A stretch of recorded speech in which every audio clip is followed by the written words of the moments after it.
Bonjour à toutes et à tous, j'espère que vous allez bien. Alors après avoir essayé le Cupra Born VZ XL, je vous propose de découvrir un autre véhicule de chez Cupra, le Cupra Formentor VZ E-hybride en 245 chevaux. Allez, c'est parti.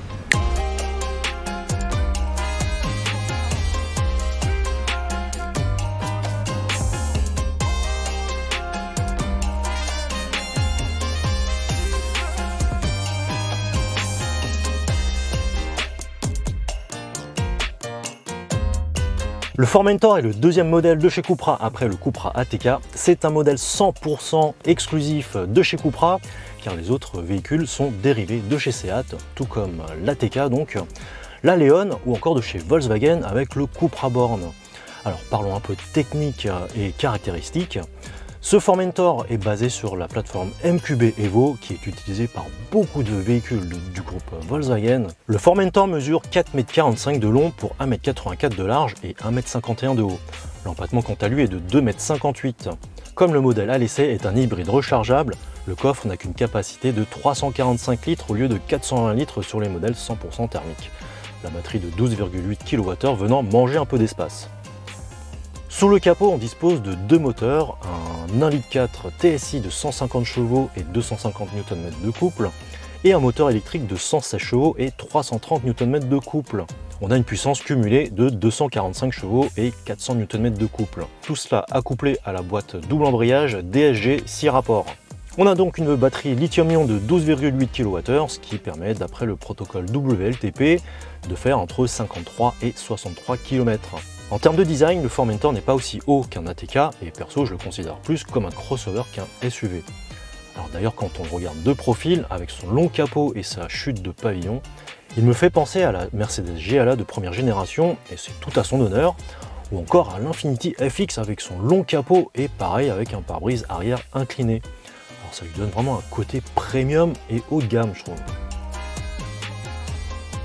Moi, quelque chose que j'aime particulièrement, vu de profil, de 3/4 avant ou de 3/4 arrière, eh bien, ce sont ces deux lignes. Une ligne qui part déjà depuis l'aile avant et qui vient mourir sur la porte arrière. Et ensuite, la deuxième ligne qui commence un peu au-dessus de la poignée de porte arrière. Et là, on voit en plus de ça une arête qui est bien prononcée. Je trouve que ça renforce vraiment le côté musclé de ce Formentor. Et vu de derrière, je trouve que ça lui donne vraiment de la prestance. Et donc, cette ligne-là vient se finir au niveau de feu arrière. Alors je sais pas ce que vous en pensez, mais moi je trouve ça vraiment très réussi. N'hésitez pas à me donner votre avis en commentaire.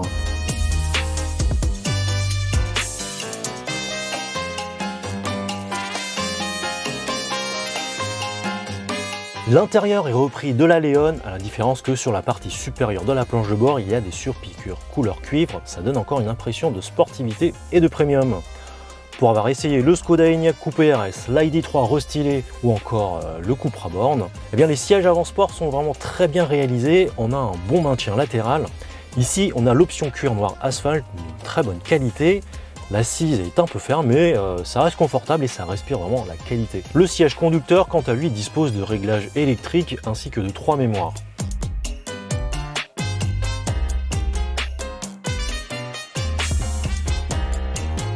Voilà, au volant du Cupra Formentor, on a un très joli volant déjà, avec du cuir perforé sur les côtés et un cuir lisse sur le dessus et un petit méplat au niveau inférieur du volant. On notera des notes cuivrées, signe distinctif de chez Cupra, les boutons de chaque côté du volant pour l'aspect sportif, hein, c'est vraiment super je trouve. Et on a aussi de très jolies surpiqûres cuivrées là sur le volant. Sur la planche de bord, donc ce côté-là, on a l'aérateur, hein, entouré encore de la partie cuivrée. Des surpiqûres là sur le dessus de la planche de bord. Ici, c'est un matériau qui est moussé, vraiment à cœur, vraiment très agréablement surpris. On a l'écran de 12 pouces d'infodivertissement comme dans l'ID3 et dans le Cupra Born. Donc sur cette partie-là, c'est du plastique dur, mais c'est très joli à l'œil, je trouve, très joli. Donc les bus d'aération avec l'entourage cuivré. En dessous on va retrouver donc deux ports USB-C avec un chargeur à induction pour le smartphone. On va trouver un petit emplacement là pour poser quelques affaires avec un petit tapis antidérapant, là pour couper l'ESP Là, le sélecteur de vitesse, hein, on va pouvoir donc passer les rapports et puis mettre la boîte en mode parking. Donc là encore un petit emplacement hein, pour poser quelques objets. À ce niveau-là, 2 porte-gobelets. Et c'est ici qu'on détectera la clé, si vous l'avez sur vous. Et là, un accoudoir réglable sur plusieurs niveaux, coulissant, très bien vu, qui vient cacher un rangement avec une prise allume-cigare 12 volts. Voilà pour les rangements de ce côté-là. On a donc la boîte à gants qui a une bonne contenance. On pourra y mettre, je pense, 2 bouteilles d'1 litre. Hein. Voilà. Donc là, au niveau des contreportes, hein, on a du simili-cuir, je pense, ici et ici. Là, c'est un plastique un peu dur, mais là, dès qu'on a la main dessus ou le coude, c'est des matériaux qui sont moussés, donc c'est très agréable. Donc je trouve que c'est vraiment très bien présenté. Et là, on a vraiment, encore une fois, ici, c'est une matière qui est moussée à ce niveau-là, au niveau de la porte. Très agréablement surpris. Là, le siège sport avec du cuir. Là, le sigle Cupra au niveau de l'appui-tête. Hein. Très sympa, avec les surpiqûres tout au long. Cuivré, très joli. Alors l'assise est un peu ferme, hein, le cuir est un peu ferme, mais on est très bien maintenu dans ces sièges baquets. Vraiment très joli design, je trouve. Et dans cette version là, on a aussi un toit vitré panoramique et avec les touches à ce niveau là. On a des touches tactiles qui permettent de voilà, d'enlever la partie occultant, et quand on va faire de l'autre côté, ça va ouvrir le toit ouvrant. Tout ça grâce aux touches tactiles. Je trouve ça vraiment très original. Sur la portière conducteur, on retrouve donc les 4 boutons de lève-vitre avec en bout des inserts chromés. Franchement, je trouve que ça fait très classe. Là, le bouton pour régler les rétroviseurs. Et en dessous, on a donc un emplacement pour y mettre une bouteille d'eau. Là, c'est une bouteille d'1 litre, hein, ça passera facilement. Et là, on a le bouton pour ouvrir le coffre. Et là, pour ouvrir la trappe à carburant. Là, on a un tapis avec le sigle Cupra. Et on a des pédaliers repose-pied en alu.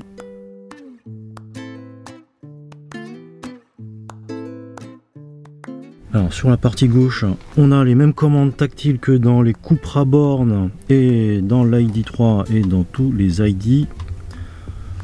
Ça, on n'écoute pas. Et on a donc des palettes au volant pour passer les vitesses.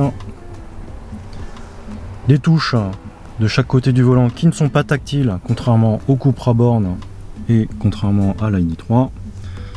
Très sympa, c'est plus sympa je trouve parce que donc comme je posais la main sur le volant du Born, il y avait des touches qui débordaient là et du coup je mettais en route où je déréglais en fait l'assistance, le régulateur de vitesse, etc. Donc là c'est plus sympa que ce soit pas tactile mais que ce soit des boutons physiques où on doit vraiment appuyer dessus. Niveau de l'infodivertissement, c'est pareil hein, que dans le Cupra Born que j'ai conduit là récemment. La même philosophie. Alors je trouve que c'est un poil plus rapide, j'ai l'impression. Je ne sais pas si c'est moi ou si c'est une impression. Mais en tout cas, on a la même philosophie avec les systèmes de widgets. Voilà, on pourra configurer les widgets comme on voudra. Chose sympa, c'est qu'on a aussi donc des éclairages d'ambiance, hein. Très sympa aussi. Et on pourra venir changer la couleur. Voilà, selon notre humeur. Avant de passer à la suite, j'aimerais vous parler d'une chose. Eh bien, sachez que mes vidéos ne sont pas sponsorisées et quel autre meilleur sponsor n'est autre que vous. Et oui, j'ai regardé mes statistiques et durant ces 3 derniers mois, vous avez été plus de 19 000 spectateurs réguliers à regarder mes vidéos sans être abonnés. Bon alors, je viens d'atteindre les 6 000 abonnés. Rien ne vous empêche d'exploser ce compteur des abonnés Alors n'hésitez surtout pas, parce que ça me permettra vis-à-vis des marques d'avoir un petit peu plus de poids, et comme ça je pourrai vous proposer des vidéos sur d'autres sujets.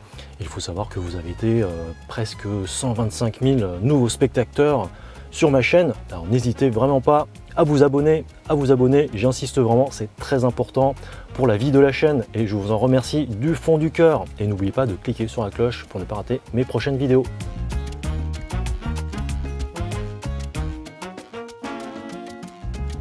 Me voilà à l'arrière du Cupra Formentor et je peux vous dire qu'on est confortablement bien installé. Alors les sièges sont en cuir là sur cette version là.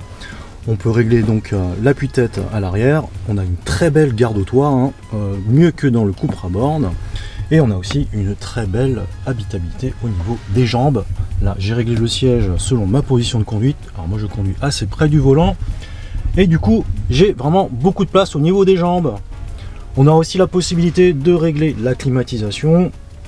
Et on a aussi 2 ports USB-C pour les passagers arrière.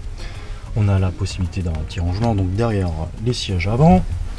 Et vraiment non, la qualité est vraiment, je suis agréablement surpris. Donc là à l'arrière c'est plutôt du plastique dur hein, pour les passagers.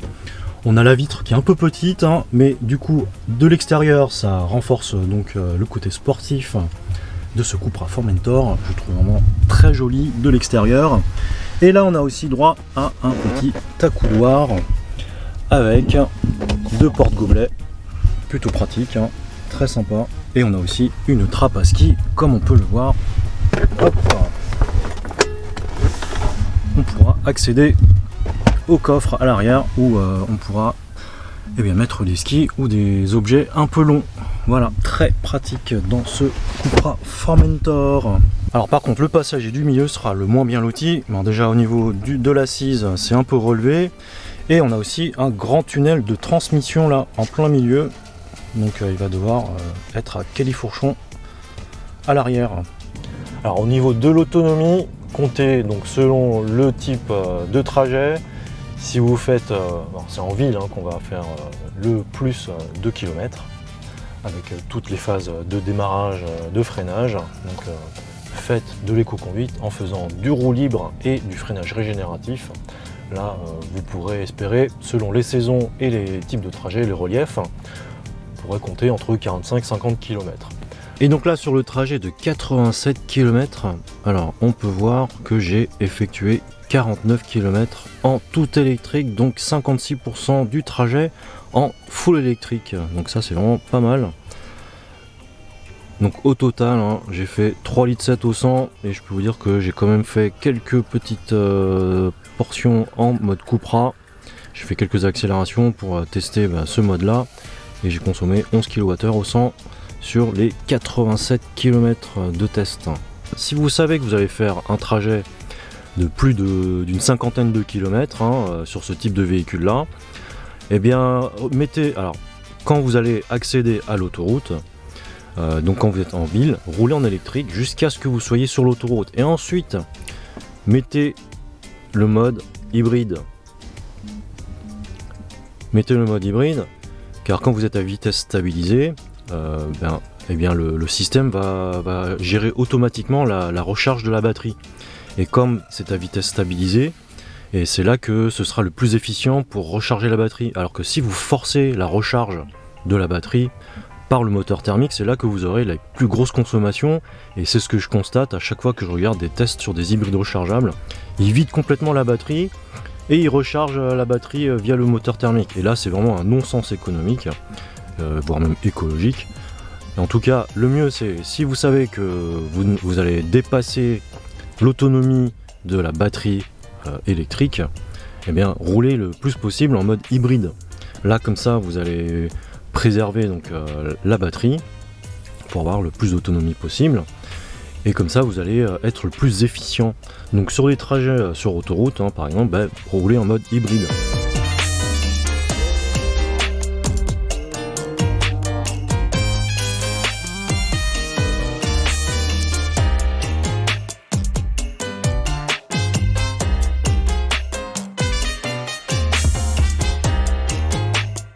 Quelque chose que je voulais vous montrer, c'est par rapport au profil de conduite et aux LED, l'éclairage d'ambiance, hein, LED.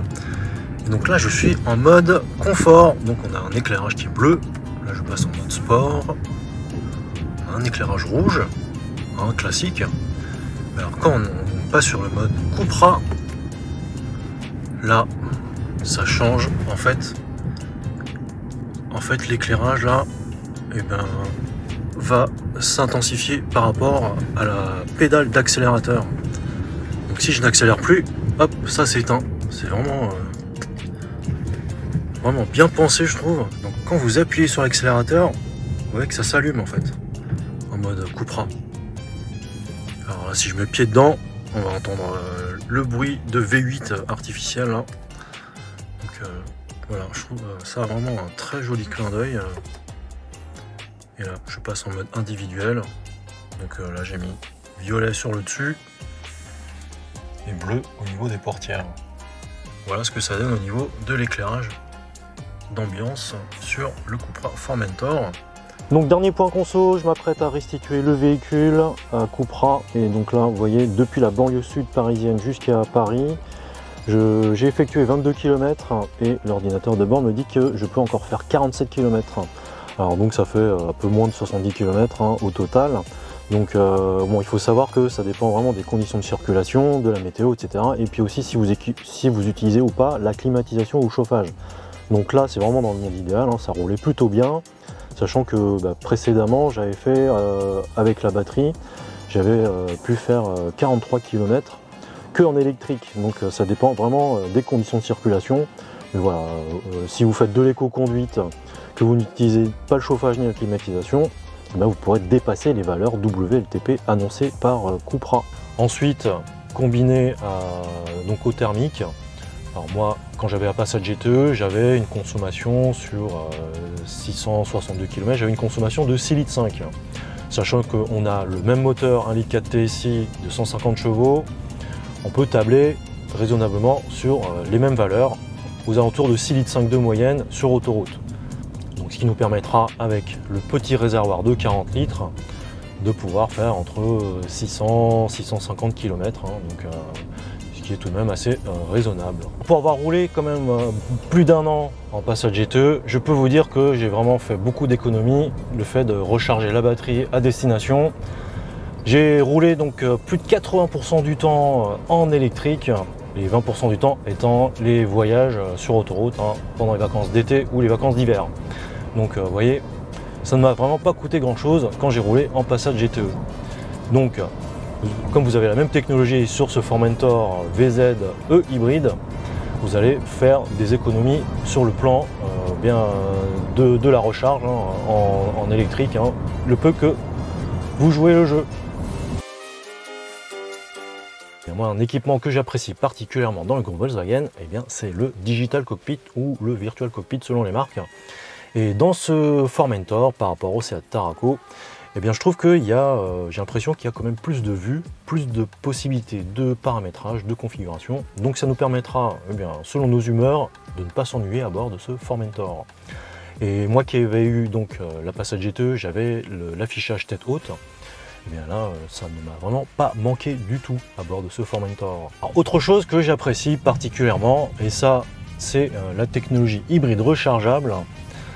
Eh bien moi ça m'a rappelé vraiment de très bons souvenirs hein, dans la Passat GTE, c'est l'impression vraiment de conduire plusieurs véhicules différents. Quand on démarre donc la voiture, on démarre en mode électrique. Ce qui nous permet eh bien, de rouler vraiment en silence. Eh bien, ce qui est appréciable en électrique, c'est d'avoir le couple disponible instantanément, à la moindre sollicitation de la pédale d'accélérateur. Moi, je trouve ça vraiment très sympathique. Et le mode Cupra, pour vous faire plaisir, parce que moi, j'ai vraiment pris mon pied quand j'ai mis le mode Cupra sur l'autoroute. On entend vraiment le gros bruit de V8 qui s'anime. Alors même si c'est artificiel, moi, j'apprécie particulièrement.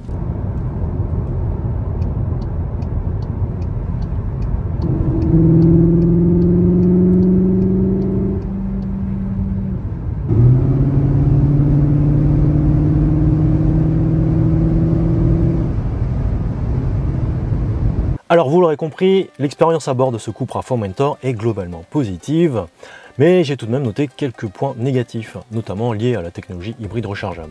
Alors il faut savoir que la batterie prend de la place au niveau du coffre, donc on perd quand même une dizaine de litres par rapport aux versions thermiques. On passe de 420 litres à 345 litres. Donc pour une famille de 3 personnes, ça pourrait passer. On peut rabattre le siège à l'arrière pour emporter un petit peu plus d'affaires. Mais alors si vous êtes 4 personnes et que vous partez un peu plus d'une semaine, là ça risque d'être un petit peu plus problématique. Alors soit il va falloir amener un peu moins d'affaires, soit vous pouvez toujours mettre des barres de toit et des coffres de toit. Mais alors là, ça va consommer un peu plus. Justement, par rapport à la consommation, c'est un peu lié à tout ça. Comme la batterie prend de la place, eh bien, le réservoir de carburant est aussi plus petit. On perd 10 litres de capacité de réservoir. Et alors, sachant que le Formentor consomme entre 6 litres et 6 litres 5 au 100, eh bien, on aura une autonomie entre 600 et 660 km. Donc alors, si vous mettez des barres de toit, coffre de toit, ça va consommer un petit peu plus. Donc ça c'est une chose à prendre en considération. Le troisième point, c'est par rapport au chargeur embarqué dans ce Cupra Formentor qui a une puissance de charge de 3,6 kW. Donc il faut tout de même plus de 3 heures, 3 heures et demie pour recharger la batterie. C'est assez long en 2023 pour recharger une batterie de même pas 13 kWh.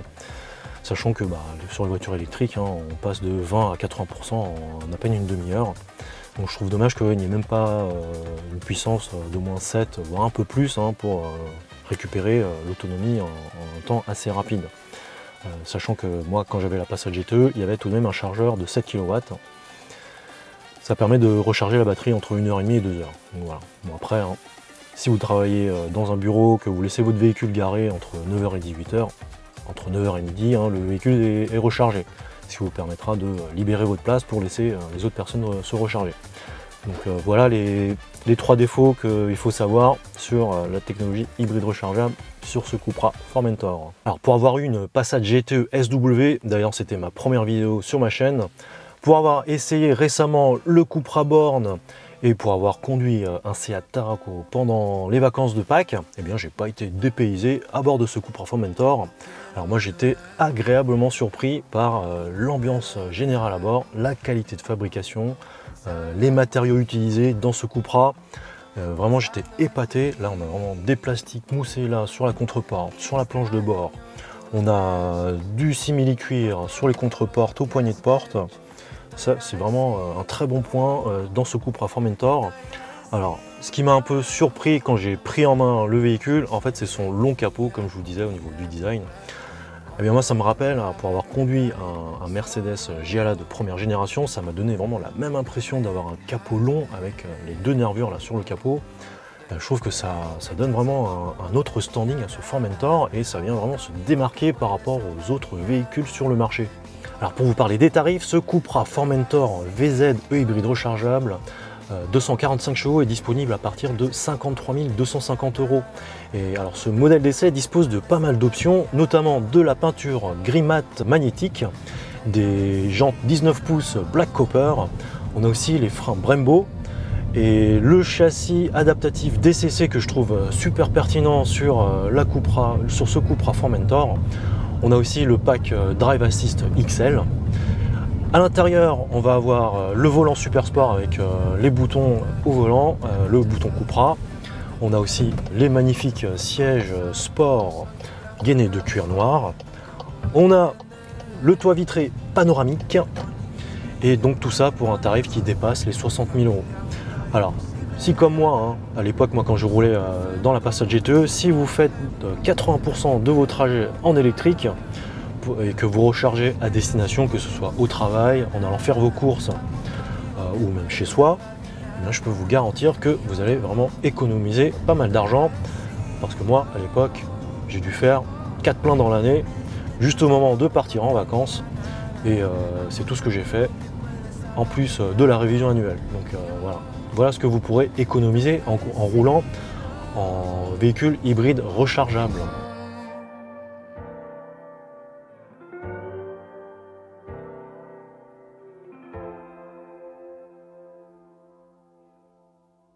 Et voilà, c'est terminé pour cette vidéo. J'espère qu'elle vous a plu. En tout cas, moi, j'ai pris beaucoup de plaisir au volant de ce Cupra Formentor.